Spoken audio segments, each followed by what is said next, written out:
ജ്ഞാനം 1-ാം അധ്യായം 1 മുതൽ 16 വരെയുള്ള തിരുവചനങ്ങൾ. നീതി ജീവന്റെ മാർഗം.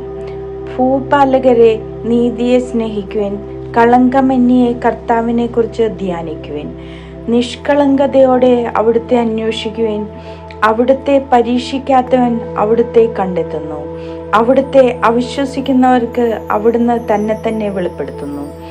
കുടില ബുദ്ധി മനുഷ്യനെ ദൈവത്തിൽ നിന്ന് അകറ്റുന്നു. അവിടുത്തെ ശക്തിയെ പരീക്ഷിക്കാൻ ഭോഷന്മാർ ശാസിക്കപ്പെടുന്നു. ജ്ഞാനം കപടഹൃദയത്തിൽ പ്രവേശിക്കുകയില്ല, പാപത്തിന് അടിമയായ ശരീരത്തിൽ വസിക്കുകയില്ല.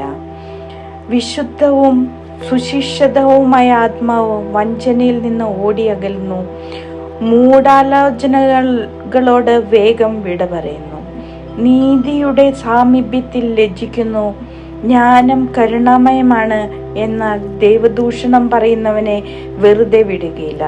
ദൈവം മനുഷ്യന്റെ സൂക്ഷ്മ വ്യാപാരങ്ങളെ അറിയുന്നവനും ഹൃദയത്തെ യഥാർത്ഥമായി നിരീക്ഷിക്കുന്നവനും നാവിൽ നിന്ന് ഉതിരുന്നത് കേൾക്കുന്നവനും ആണ്.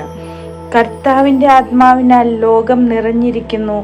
എല്ലാറ്റിനെയും ആശ്ലേഷിക്കുന്ന അത് മനുഷ്യൻ പറയുന്നത് അറിയുന്നു. ദുർഭാഷണം നടത്തുന്നവൻ പീഡിപ്പിക്കപ്പെടും. നീതിയുടെ ശിക്ഷ അവനെ വെറുതെ വിടുകയില്ല. അധർമ്മിയുടെ ആലോചനകൾ വിചാരണയ്ക്ക് വിധേയമാക്കപ്പെടും. അവന്റെ വാക്കുകൾ കർത്താവിന്റെ മുൻപിൽ വരും.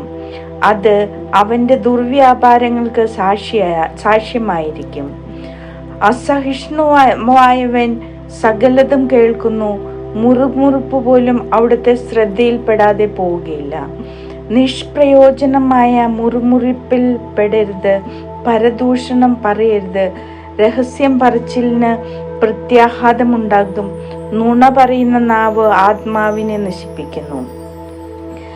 ജീവിതത്തിലെ തെറ്റുകൾ കൊണ്ട് മരണത്തെ ക്ഷണിച്ചു വരുത്തരുത്, സ്വന്തം പ്രവൃത്തി കൊണ്ട് നാശത്തെയും.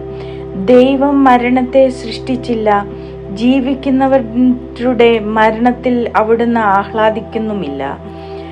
നിലനിൽക്കാൻ വേണ്ടിയാണ് അവിടുന്ന് എല്ലാം സൃഷ്ടിച്ചത്. സൃഷ്ടികളെല്ലാം ആരോഗ്യമുള്ളവയാണ്. മാരകവിഷം അവയിൽ ഇല്ല.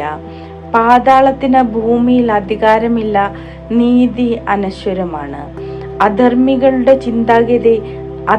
ചിന്താഗതി അധർമ്മികൾ വാക്കും പ്രവൃത്തിയും വഴി മരണത്തെ ക്ഷണിച്ചു വരുത്തി, മിത്രമെന്ന് കരുതി അതുമായി സഖ്യം ചെയ്ത് സ്വയം നശിക്കുന്നു.